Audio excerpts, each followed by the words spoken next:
ஆக அவங்க கூட்டணிலாம் பிரச்சனை, எங்க கூட்டணி இன்று பலமாக இருந்து கொண்டிருக்கிறது. ஆட்சிக்கு வருவது எதற்காக என்றால் மக்களின் பணத்தை சுரண்டுவதற்காக. எங்க வீட்டில் மட்டும் 3 முறை மின்தடை ஏற்பட்டு இருக்கிறது. நைட்ல நிறைய அணில்கள் ஓடுகிறது என்று நான் நினைக்கிறேன். ஏன்னா காங்கிரசுக்கு திராவிட முன்னேற்ற கழகம் அடிமையாகி விட்டது. இன்று முதலமைச்சர் சொல்கிறார், மத்திய அரசு ஏதோ பல தடைகளை கொண்டு தடுத்து கொண்டு இருக்கிறதா. என்ன தடை என்று நான் கேட்கிறேன். ஏதோ தினம் தினம் மத்திய அரசு இவர்களை ஆட்சி நடத்த விடாமல் தடுத்து கொண்டிருப்பதை போல ஒரு மாய தோற்றத்தை ஏற்படுத்துகிறார். யார் தடை செய்கிறார்கள்? இன்று திராவிட முன்னேற்ற கழகத்தை சார்ந்த அமைச்சர்கள் ஏறக்குறைய 9 பேர் மேல் ஊழல் குற்றச்சாட்டு இருக்கிறது. யார் அரசாங்கத்திற்கு தடையாக இருக்கிறார்கள்? ஊழல் குற்றச்சாட்டு என்றால் இவர்கள் சுரண்டிய பணம் யாருடையது? தமிழக மக்களிடையது.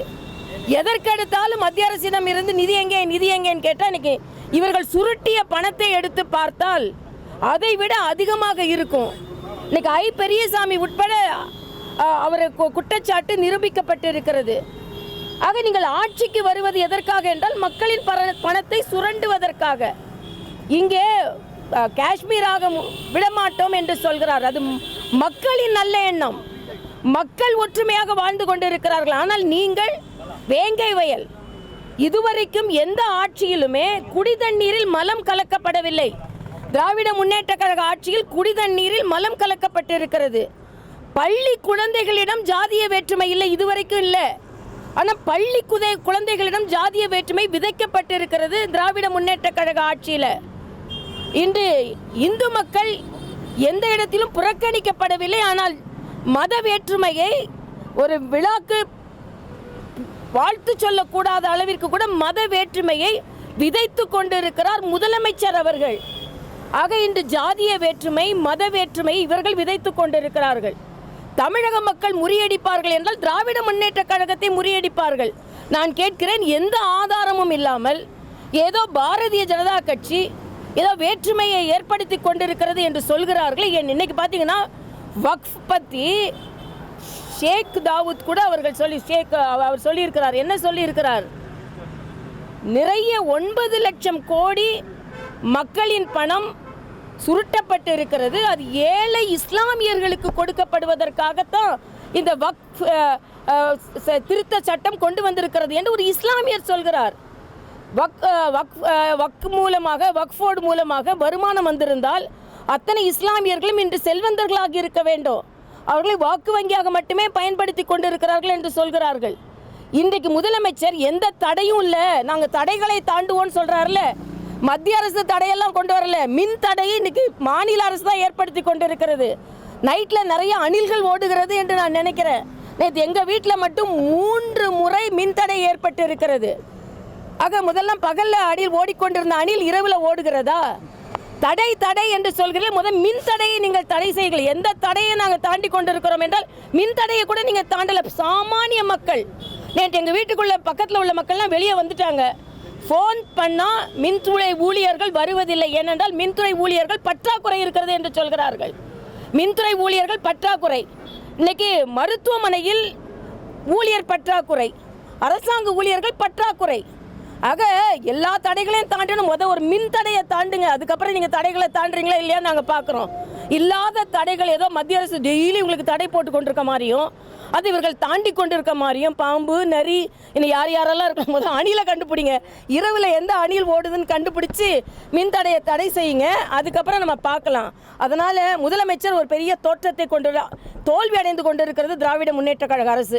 இதை மாற்றுவதற்காக, இதை மக்களை ஏமாற்றுவதற்காக, ஒரு பொய் தோற்றத்தை ஏற்படுத்துவதற்காக ஏதோ மத்திய அரசு தினம் இவர்களுக்கு அழுத்தம் கொடுத்து கொண்டிருப்பதை போலையும் இன்னைக்கு பார்த்தீங்கன்னா மாநில சுயாட்சியை பற்றி பேசுகிறார்கள். 1969 மரியாதைக்குரிய அவங்க அப்பா கலைஞர் இருக்கும் பொழுது மாநில சுயாட்சிக்காக ஒரு ராஜமன்னார் கமிட்டி அமைச்சாங்க. அதை இவங்க பின்பற்றவே இல்லை. ஏன்னா காங்கிரஸுக்கு திராவிட முன்னேற்ற கழகம் அடிமையாகி விட்டது. இன்னைக்கு ஏதோ நாங்கள் அடிமை கூட்டணின்னு சொல்லி யாருக்கு அடிமையாக இருந்தீங்க? காங்கிரஸுக்கு அடிமையாக இருந்தீங்க.